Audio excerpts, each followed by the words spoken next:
Modul pertama yaitu forecasting. Forecasting atau peramalan adalah kegiatan untuk meramalkan apa yang akan terjadi pada masa yang akan datang. Sedangkan ramalan adalah suatu situasi atau kondisi yang akan diperkirakan akan terjadi pada masa yang akan datang. Selanjutnya pengertian MPS.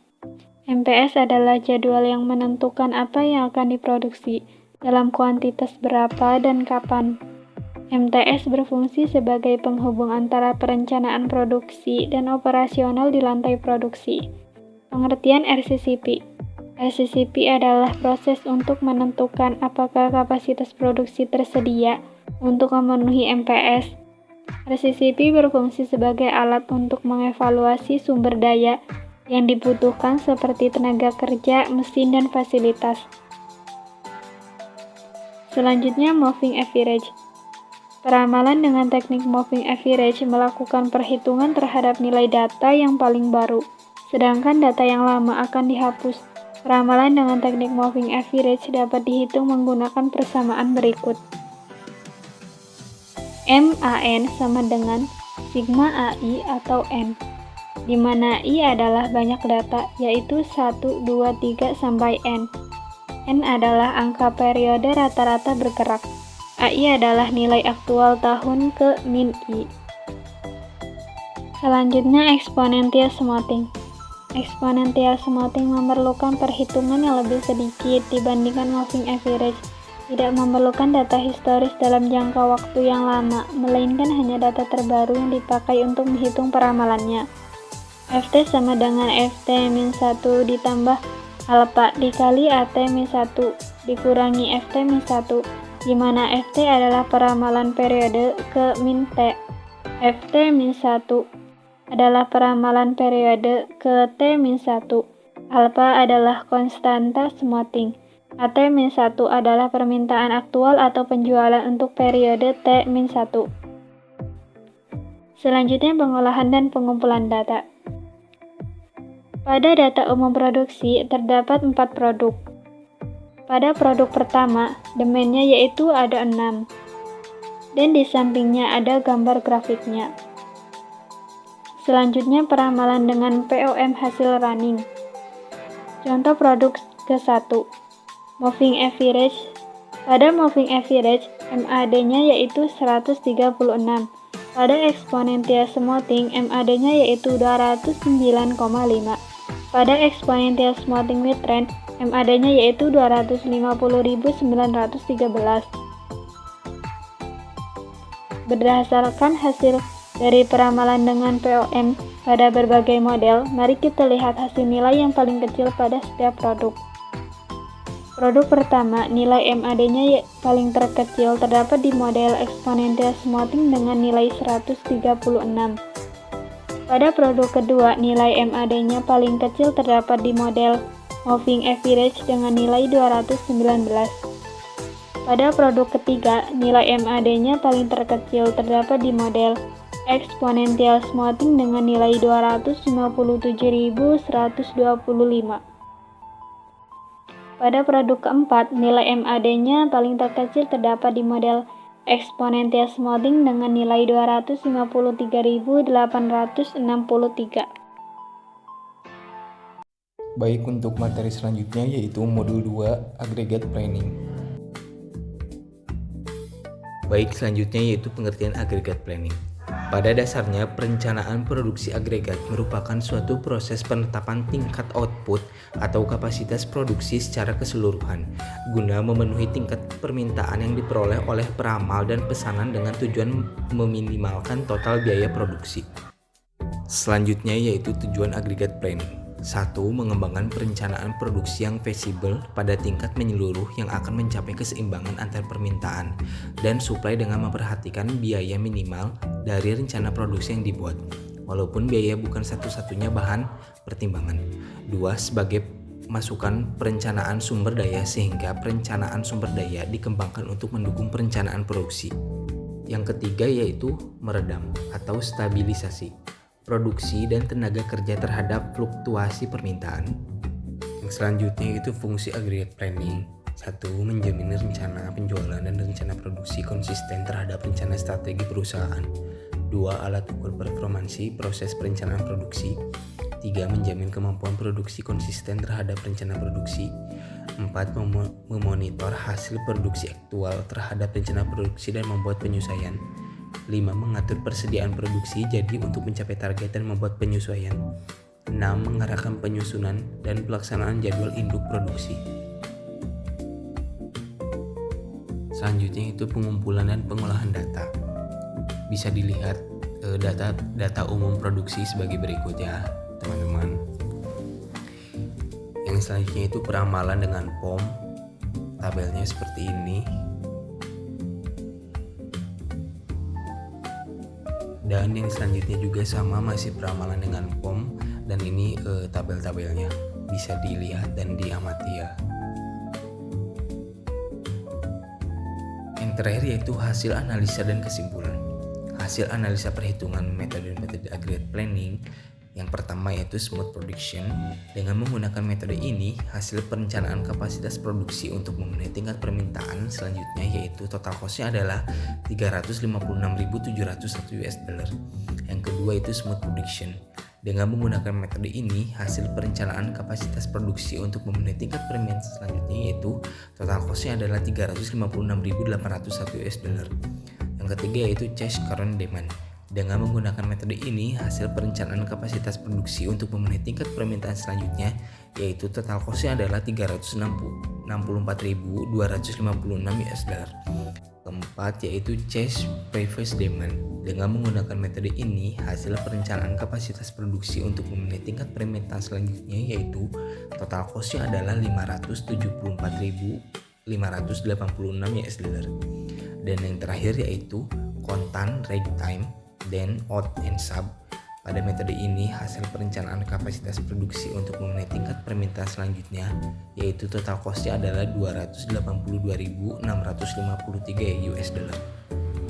Karena untuk menentukan aggregate planning terbaik diperlukan metode dengan total biaya produksi yang paling minimum, maka metode yang dipilih untuk memenuhi kapasitas produksi selanjutnya adalah metode constant ragtime dan odd and sub dengan total cost-nya yang paling kecil yaitu 282.653 US dollar.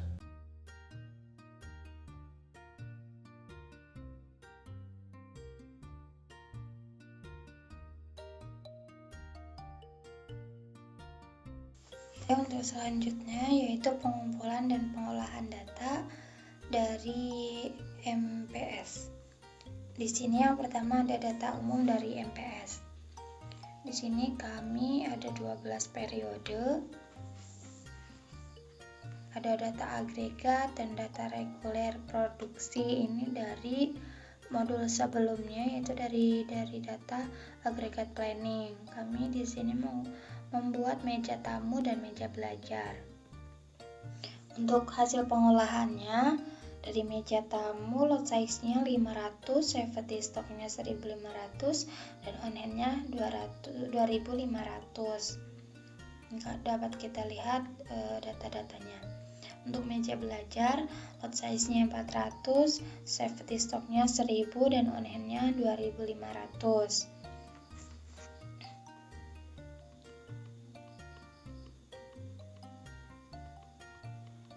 Selanjutnya ada data kapasitas regular time. Di sini total work center-nya ada 6. 6 itu dari bill of capacity. 6 nih dari WC-nya. 10, 20, 30, 40, 50 sampai 60. Ada 6 WC-nya. Untuk TK yang dibutuhkan 15 dan tenaga kerjanya yaitu 2,50 per BC. Ini dari TK yang dibutuhkan dibagi total work center-nya. 15 dibagi 6 yaitu 2,50. Nah, kami bulatkan menjadi 3. TK-nya menjadi 3. Di sini dapat kita lihat data-datanya. Selanjutnya yaitu data kapasitas overtime. Data kapasitas overtime ya. Dari ini WC10 dan WC20. Dan data waktu produksi per work centernya dapat kita lihat di sini dari periode 1 sampai 11. Nah, di sini ada contoh kurva dari RCCP WC10 dan RCCP WC20. Dapat kita lihat kurvanya seperti ini.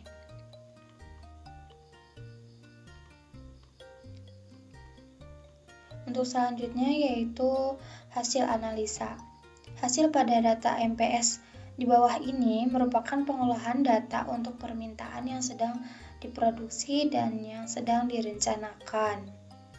Untuk hasil akhir dari routing sheet yang menunjukkan bill of capacity hanya berbeda pada runtime dan pengerjaannya, sehingga waktu pengerjaan tidak jauh berbeda, dan hasil akhir data menentukan total pekerja per work center pada tiap bulan dengan per hari pada kapasitas regular time dan overtime. Ini adalah hasil data waktu produksi per work centernya. Ini adalah hasil data produksi per work centernya. Untuk selanjutnya yaitu kesimpulan. Penjadwalan produksi induk, master scheduling, dan perencanaan kebutuhan material atau MRP merupakan bagian dari perencanaan prioritas dalam sistem MRP 2. Master Production Scheduling menguraikan rencana produksi atau aggregate planning untuk menunjukkan kuantitas produksi akhir yang akan diproduksi untuk setiap periode waktu. Biasanya itu mingguan. Sepanjang horizon perencanaan taktis, master scheduling menjadwalkan kuantitas spesifik dari produksi akhir disekresi dalam periode waktu yang spesifik.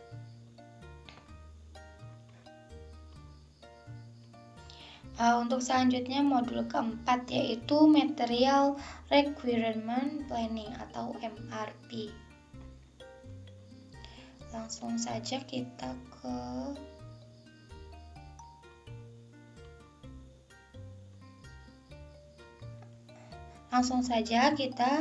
ke pengumpulan data dan pengolahan data.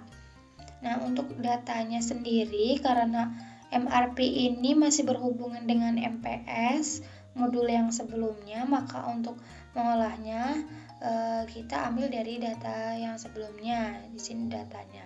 Selanjutnya untuk nilai kebutuhan yang lainnya bisa kita lihat pada hasil pengolahan dan sebagai berikut. Data sebagai berikut. Di sini ada data pada meja tamu. Dari level 0 meja tamu, safety stock-nya 150, on hand-nya 250, dan lot size-nya 50. Untuk level yang pertama alas mejanya, lot size-nya 1, on hand-nya 250, dan safety stock-nya 100. Dan untuk selanjutnya seperti ini sama.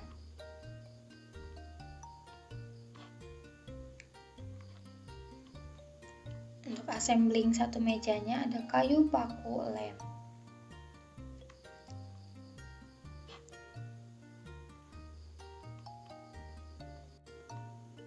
Untuk yang kedua yaitu meja belajar. Level 0-nya on hand-nya 250, lot size-nya 40, dan safety stock-nya 100.